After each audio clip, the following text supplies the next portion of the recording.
Ninguém me cobrou isso, mas eu achei que a explicação que eu fiz no vídeo anterior acerca da técnica usada pelo Toriyama para escrever o roteiro de Dragon Ball ficou muito simplista.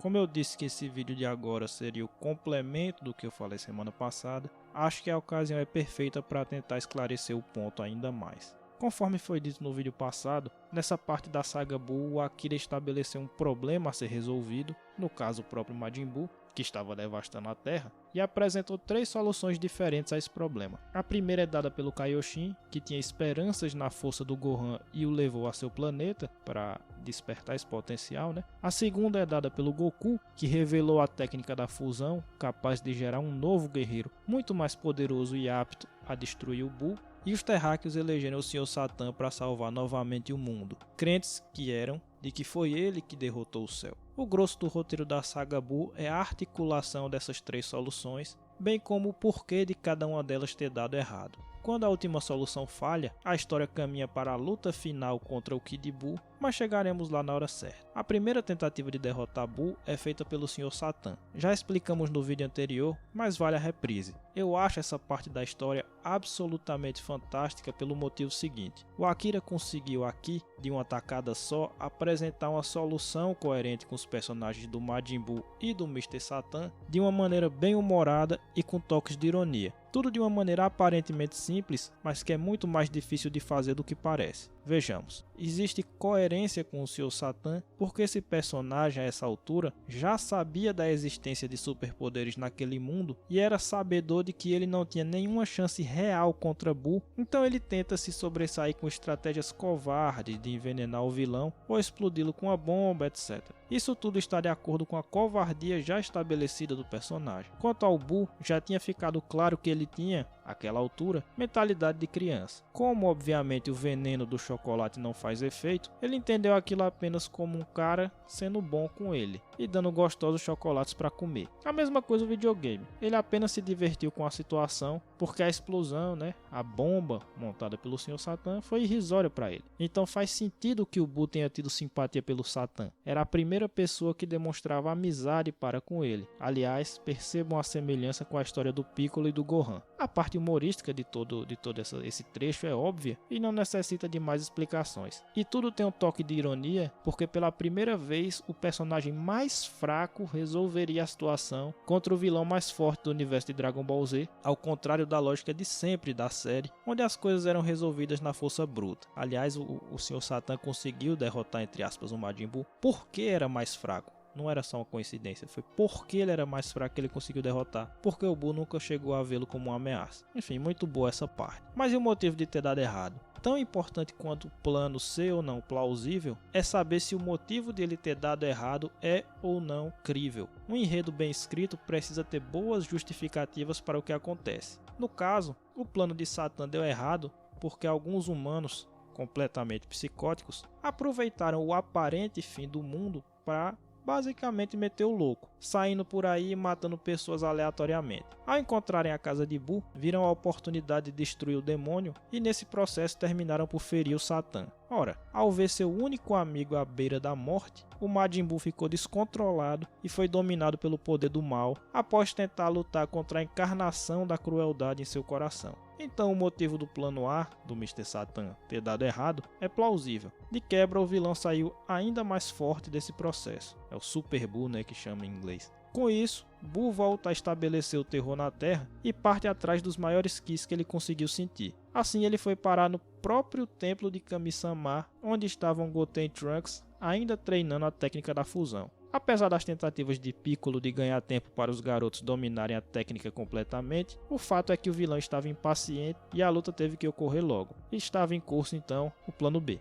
A luta entre Gotenks e Buu é completamente dominada, ou quase completamente, por um tom de comédia. Veja bem, eu entendo perfeitamente que muita gente não gosta dessa luta, porque o personagem do Gotenks é meio irritante. Eu concordo com essa leitura, mas esse não é um defeito do enredo. Na verdade, o Akira novamente está sendo coerente com os personagens. Goten e Trunks eram crianças, e crianças bastante imaturas, conforme já tinha sido demonstrado várias vezes em eventos anteriores da saga. Então pode até ser meio irritante, e eu acho meio irritante, mas errado, tecnicamente, não é. Só dá pra dizer que o Piccolo agiu meio que como um pateta nessa parte, e isso não é coerente com o personagem.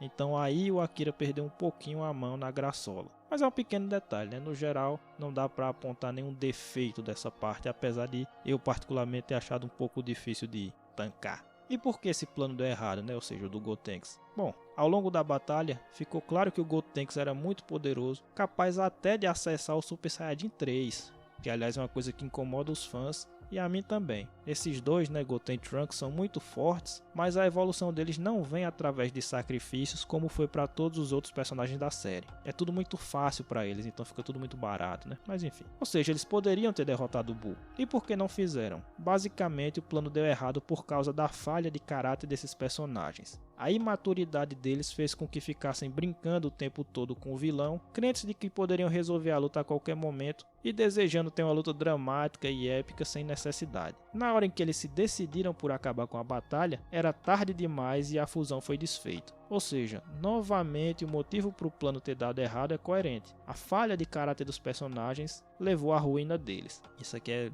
manual de roteiro básico. Aí é que entra o terceiro plano, que é o do Gohan, ou do Kaioshin, né? Tecnicamente a ideia do Kaioshin de que o Gohan ficaria muito poderoso ao tirar a espada Z do chão, não deu em nada, né? Porque a espada não tinha nada demais. Por sorte, ao quebrar a tal espada, eles liberaram o espírito de um Kaioshin ancestral, que esse sim era capaz de ajudar na situação. Após ele concluir o ritual de liberação de todo o poder do Gohan, o Saiyajin estava apto a derrotar Buu. E de fato ele era bem mais poderoso que o vilão, o que ficou rapidamente claro para todo mundo. E por que deu errado? Basicamente, Majin Buu elaborou um plano para absorver o Piccolo e o Gotenks, e com isso ficou mais poderoso que o Gohan, absorvendo-o também e alcançando o auge do seu poder. Então a justificativa aqui é boa. O vilão conseguiu enganar todo mundo e assim ficar mais forte para poder vencer o combate. Resumindo, toda essa parte dos três planos é muito bem articulada pelo Akira, que escreve tudo de forma coerente com os personagens, exceto a pequena parte do Piccolo que eu mencionei,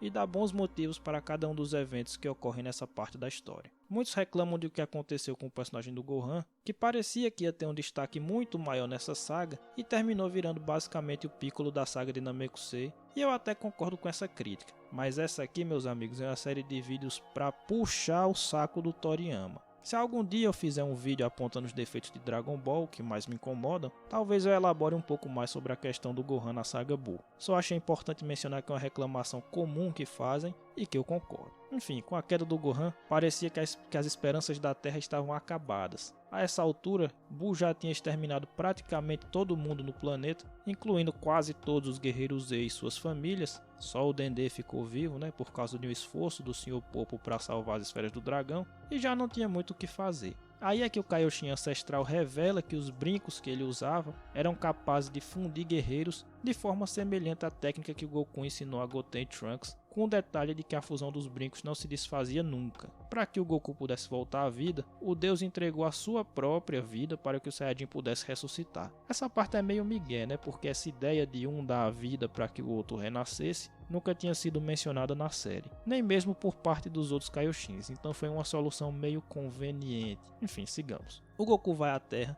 disposto a se fundir com alguém para tentar enfrentar o Buu. O problema é, com quem? Inicialmente a ideia era se juntar ao Gohan, mas esse terminou sendo absorvido pelo vilão. E agora, quem faria a fusão com Goku? Dendê? Sr. Satan? Não dá. É aí que o Vegeta aparece, trazido pela vovó Uranai, grande vovó Uranai, e é explicado então que diante da situação de absoluto desespero da Terra, foi dado ao Vegeta o direito de voltar à Terra por um dia, semelhante ao que foi dado ao próprio Goku no início da saga Buu. Relutantemente, o Vegeta aceita se juntar ao Goku, e aí surge ele, o mito supremo, a lenda a ser batida, o Vegito. Eu gosto muito do Vegeta, enfim. Ele basicamente espanca e humilha o Majin Buu, que tenta de tudo para vencer a luta, mas nada surte efeito. Até transformar o inimigo em doce o Buu consegue, e ainda assim apanha para a bala de café mais forte da história do universo. Aparentemente, porém, o Vegito tinha o plano de ser absorvido pelo demônio para tentar libertar os corpos dos que tinham sido anteriormente capturados por Buu.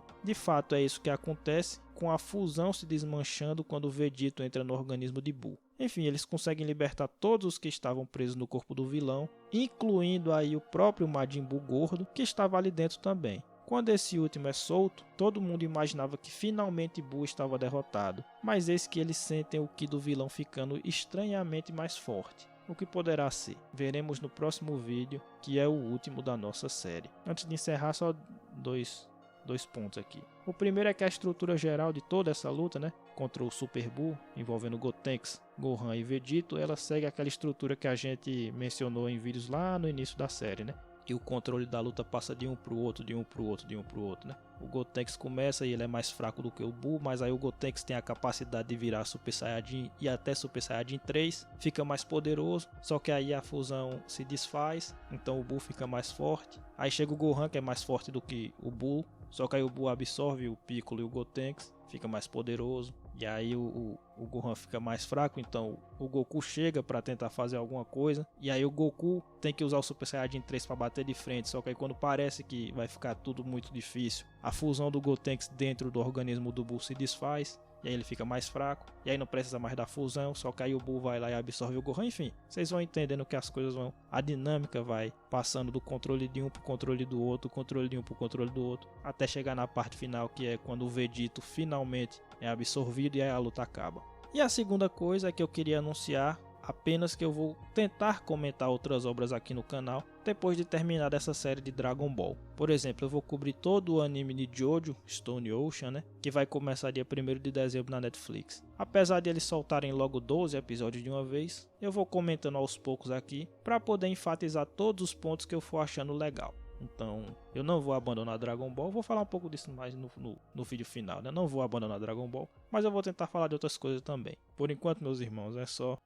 Até o próximo vídeo.